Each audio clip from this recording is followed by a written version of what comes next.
Hi friends, welcome to Shruti kitchen. ಇವತ್ತಿಂದು ನಮ್ಮ recipe ಬಂದ್ಬಿಟ್ಟು ರೈಸ್ ಬಾತ್ ಮಾಡೋದಕ್ಕೆ ಒಂದೆರಡು ಪಲಾವ್ ಎಲೆ, 1 ಸ್ಪೂನಷ್ಟು ಕಸೂರಿ ಮೆಂತೆ, ಒಂದು ಅರ್ಧ ಸ್ಪೂನಷ್ಟು ಕಾಳು ಮೆಣಸು, 1 ಸ್ಪೂನಷ್ಟು ಸೋಂಪು, ಒಂದು 4 ಲವಂಗ, ಒಂದು ಸ್ಟಾರ್ ಹೂವು, ಹಾಗೆ 1 ಇಂಚಷ್ಟು ಚಕ್ಕೆ. ಇದಿಷ್ಟು ಸಾಮಗ್ರಿ ಬೇಕು. ಆಮೇಲೆ 3 ಟೊಮೊಟೊ ಉದ್ದುದ್ದಕ್ಕೆ ಕಟ್ ಮಾಡ್ಕೊಂಡಿರಬೇಕು. 2 ಈರುಳ್ಳಿನ ಅದು ಸಹ ಉದ್ದಕ್ಕೆ ಕಟ್ ಮಾಡಬೇಕು. 1 ಹಿಡಿಯಷ್ಟು ಪುದೀನ ಮತ್ತು ಕೊತ್ತಂಬರಿನ ಸಹ ಸಣ್ಣದಾಗಿ ಕಟ್ ಮಾಡ್ಕೋಬೇಕು.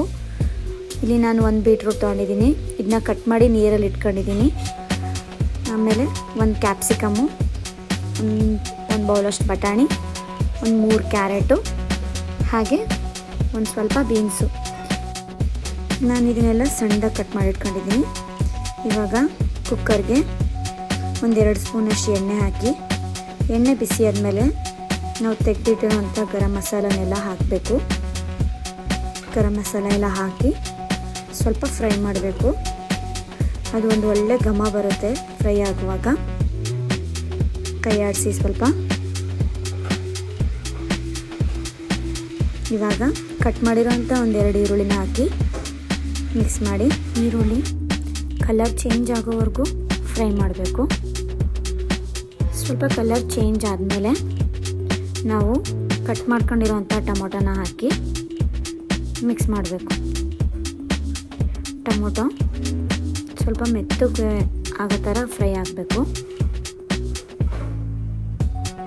ಈ ಟೈಮಲ್ಲಿ ನಾವು ಸ್ವಲ್ಪ ಉಪ್ಪನ್ನ ಆ್ಯಡ್ ಮಾಡಿದ್ರೆ ಟೊಮೊಟೊ ಬೇಗ ಫ್ರೈ ಆಗುತ್ತೆ ಅಂತ.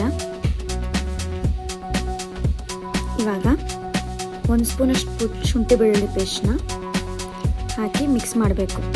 ಆಮೇಲೆ ಕಟ್ ಮಾಡಿರೋಂಥ ಪುದೀನ ಮತ್ತು ಕೊತ್ತಂಬರಿನ ಹಾಕಿ ಮಿಕ್ಸ್ ಮಾಡಬೇಕು.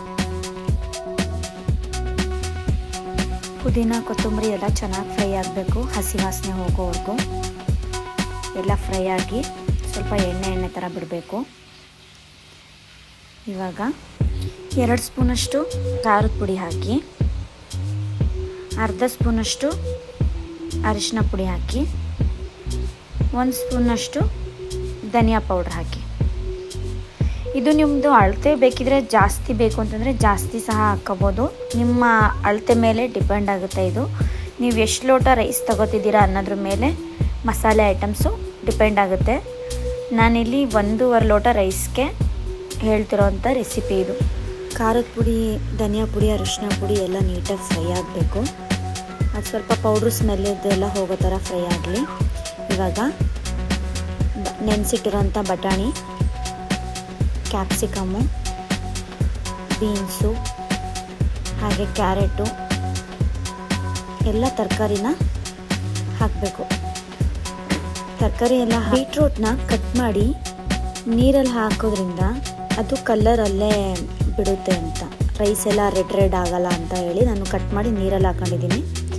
ತರಕಾರಿ ಎಲ್ಲ ಹಾಕಿ ಚೆನ್ನಾಗಿ ಮಿಕ್ಸ್ ಮಾಡಿ 1-2 ಸತಿ ಚೆನ್ನಾಗಿ ಕೈ ಆಡಿ, ಸ್ವಲ್ಪ ಉಪ್ಪು ಬೇಕು ಅಂತಂದರೆ ಆ್ಯಡ್ ಮಾಡ್ಕೊಳ್ಳಿ. ಇವಾಗ ಎಣ್ಣೆಲೇ ಸ್ವಲ್ಪ ಫ್ರೈ ಆಗಬೇಕು ತರಕಾರಿ ಎಲ್ಲ 1-2 ನಿಮಿಷ ಎಣ್ಣೆಲಿ ಫ್ರೈ ಆದಮೇಲೆ ತೊಳೆದಿಟ್ಟಿರೋಂಥ ಅಕ್ಕಿನ ಹಾಕಿ ಮಿಕ್ಸ್ ಮಾಡಿ. ತುಂಬ ಇದರಲ್ಲಿ ಜೋರಾಗಿ ಮಿಕ್ಸ್ ಮಾಡಬೇಡಿ ರೈಸ್, ಯಾಕೆಂತಂದರೆ ತೊಳೆದು ಅಕ್ಕಿ ನೆಂದಿರುತ್ತಲ್ಲ, ಜಾಸ್ತಿ ಕೈ ಆಡಿದ್ವಿ ಅಂತಂದರೆ ಅಕ್ಕಿ ಒಡೆದೋಗೋ ಚಾನ್ಸ್ ಇರುತ್ತೆ. ಅದಕ್ಕೆ ಲೈಟಾಗಿ ಹಾಗೆ ನಿಧಾನಕ್ಕೆ ಮಿಕ್ಸ್ ಮಾಡಬೇಕು. ಅಕ್ಕಿನ ಮಿಕ್ಸ್ ಮಾಡಾದ್ಮೇಲೆ ಎಣ್ಣೆಯಲ್ಲಿ 1-2 ನಿಮಿಷ ಫ್ರೈ ಆಗಿಬಿಡಿ ಅಕ್ಕಿ ತರಕಾರಿ ಎಲ್ಲ. ಇವಾಗ ನಾವು ಎಷ್ಟು ಅಕ್ಕಿ ತಗೊಂಡಿರ್ತೀವಿ ಅದ್ರ 2ರಷ್ಟು ನೀರು ಹಾಕಿ ಮಿಕ್ಸ್ ಮಾಡಬೇಕು. ಮಿಕ್ಸ್ ಮಾಡಿ ಚೆನ್ನಾಗಿ. ಉಪ್ಪು ಖಾರ ಏನಾದರೂ ಬೇಕಾ ಅಂತ ಈ ಟೈಮಲ್ಲಿ ನೋಡಿಕೊಂಡು ಕುಕ್ಕರ್ ಲಿಡ್ ಮುಚ್ಚಿ ವಿಷಲ್ ಹಾಕ್ಬಿಡಿ. 1 ವಿಷಲ್ ಬರೋವರೆಗೂ ವೆಯ್ಟ್ ಮಾಡಿ ಸಾಕು. ಜಾಸ್ತಿ ವಿಷಲ್ ಹೊಡಿಸ್ಬೇಡಿ, 1 ವಿಷಲ್ ಬಂದರೆ ಸಾಕು. 1 ವಿಷಲ್ ಬಂದಮೇಲೆ ಗ್ಯಾಸ್ ಆಫ್ ಮಾಡಿಬಿಡಿ. ಕುಕ್ಕರು ತಣ್ಣಗಾದ್ಮೇಲೆ ಲಿಡ್ ಓಪನ್ ಮಾಡಿ ಸ್ವಲ್ಪ ನಿಧಾನಕ್ಕೆ ಮಿಕ್ಸ್ ಮಾಡಿ ರೈಸ್ ಬಾತ್ನ. ಇವಾಗ ರೈಸ್ ಬಾತ್ ರೆಡಿಯಾಗಿದೆ. ರೈಸ್ ಬಾತ್ನ ಚಟ್ನಿ ಜೊತೆ ಅಥವಾ ಮೊಸರು ಬಜ್ಜಿ ಜೊತೆ ಟೇಸ್ಟ್ ಮಾಡಿ ನೋಡಿ. ನಾನಿವತ್ತು ಮೊಸರು ಬಜ್ಜಿ ಮಾಡಿದ್ದೀನಿ. ನೀವು ನಿಮ್ಮ ಮನೆಯಲ್ಲಿ ಮಾಡಿ ಹೇಗಿತ್ತು ಅಂತ ಕಮೆಂಟಲ್ಲಿ ತಿಳಿಸಿ. Thank you.